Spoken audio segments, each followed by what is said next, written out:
Isa ka frontliner upod ang iya pamilya nagpanagtag sang food packs. Inigitutukan ni Zen Kilantang.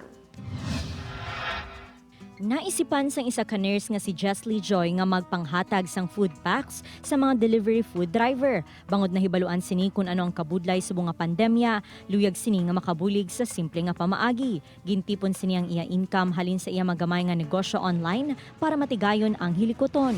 Sa ako, buligay lang tatanan especially sila. Kay sang amon to nga time sa hospital, wala man bala sang masyado. May ma-deliver food, thankful ko lang nga mayara sila. Upod ang iya pamilya, isa-isa nila nga ginparahan ang mga driver. Isa si Manong Gilbert nga taxi driver nga nakabaton sang libre nga pagkaon. Salamat din mama, kaya ko kuhaan. Thank you gid sa ginatag. Tuma naman ang kalipay sa mga tricycle driver. Salamat gid. Kung sino man nila gatag, salamat. Kaya mo nakabatong isang gamay pagkaon, isang gamay lang daw. Malipay naman si Jesly Joy bilang frontliner nga makabulig sa pumuluyo. Nagbili naman inisang pahanumdom nga magsunod sa physical distancing, magsuksok sang face mask, kag maghugas sang kamot agud makalikaw sa virus.